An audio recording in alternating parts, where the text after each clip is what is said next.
how would you go about being able to go through an OODA loop quicker or being able to make better decisions more quickly? All right. We won't talk about the OODA loop. I can't even remember what that stands for, but we'll talk about making better decisions more quickly because this is a massive problem for a lot of people, and not just as a leader, just in general. People just can't freaking make decisions with things. First off, decision fatigue is a real thing. So you want to reduce the amount of decisions you have to make every day, because otherwise, once you get to the end of the day, you've made all these decisions throughout the day. And most decisions, by the way, are not that important.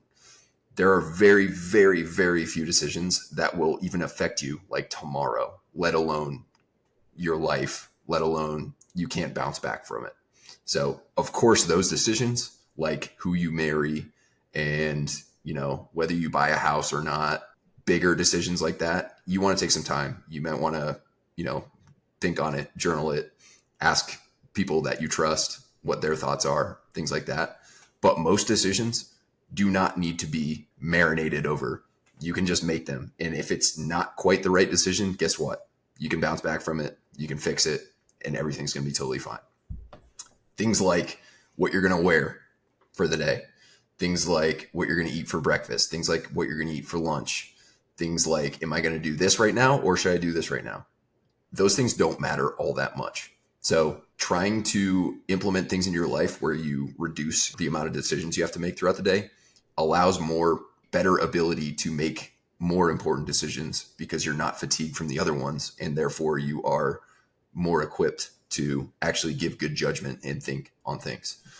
So decision making, the thing you want to do your very, very best for is take emotion out of it. You want to decide things based on right and wrong rather than whether you feel like doing it or feel like not doing it, or whether you think it's going to be difficult or you're not in the mood, whatever it may be. And it's impossible to get to a place where you never make decisions based on emotions. No one is that superhuman, but a lot of people do make decisions based on how they're feeling. I'm sad, so I'm going to eat. I'm tired, so I'm just going to skip the gym. I want to sleep more and I feel like I shouldn't get up, so I'm just going to press snooze 7 times. Things like that. So those are emotion-based decisions, and the fewer emotion-based decisions you can make, the better. Additionally, the quicker you can take action after making a decision, the better you're going to be. So a lot of people will decide to do things, and then they'll just put a bunch of time between that decision and when they do it. And that allows you a bunch of time to second guess your decision or talk yourself out of it and make a new decision, and then maybe try another decision. So eliminate or drastically reduce the amount of time between when you make a decision and when you actually do the thing. That way you don't have to make a bunch of other decisions. You guys have probably heard like certain people who are very, very successful do the same things every day, have some sort of routine. So Mark Zuckerberg wears the same freaking clothes all the time because he doesn't want to make decisions about what he has to wear. He just wears the same thing. Therefore, he has probably a lot bigger decisions than most people have to make throughout the day. And he can put more brain power into making those decisions because he hasn't basically fatigued his decision-making process through other things. So I would do that as well. Not necessarily, you don't have to necessarily wear the same clothes throughout the day, but you want to find ways throughout your day to make fewer decisions. Also, you can practice decision making. You can be the decision maker. If you have a group of friends and no one can freaking decide on where you're going to go to dinner and when you're going to go to dinner, guess what? You can be the fucking person that decides that. Hey, we're going to this place at 6. If you don't want to go, don't go. But that's what's happening. People, honestly, most people are going to be like, fuck yeah, we have a decision maker, someone who just decides and does things. Another example of what like some successful people do that reduces their decision fatigue is they'll have the waiter pick a meal for them. You ever look at a menu and there's a million things on it and you just can't decide? Some people will have a waiter pick for them. Or whatever the first thing you see that doesn't look disgusting, that's what you're going to go with. You're not even going to look at anything else. So you can practice not mulling things over and not just spending a bunch of time thinking about all the different possibilities and weighing all the outcomes and things like that. There are some really good books on decision making that I would highly recommend because I'm not an expert on decision making, but I absolutely have read about it. And I think it's very important to be a good decision maker for multiple reasons in many areas of life.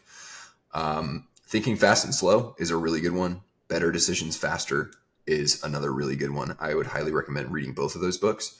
In Better Decisions Faster, he breaks decisions down into green light, yellow light, and red light. And he has a process. If it's a decision that's a green light, there's no more time to mull it over. He doesn't ask anybody. He just makes the decision regardless. It's an unimportant decision. If it's not the perfect decision, guess what? It's not going to affect anything. Yellow light, that's when he like really takes a little bit more time, but doesn't really go through some crazy process. And if he makes the wrong decision, it's not going to be necessarily a bad thing, but he's still going to take a little bit more time with it. Red light, that's like a serious decision. If you make the wrong decision, you potentially are going to be fucked.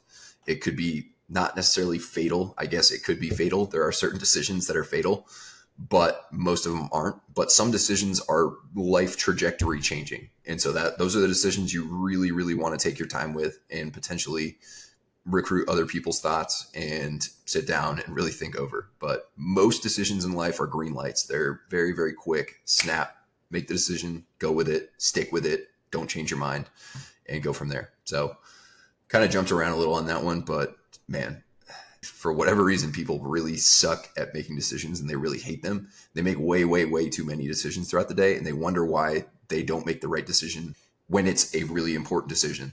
And if they had less decision fatigue by the time that really important decision came around, they would make most likely a better decision. So that would be my best advice on the decision making. Again, not necessarily the OODA loop, but that is like a military term for those who aren't aware of decision making. But those are my non-doctrinal decision making tips.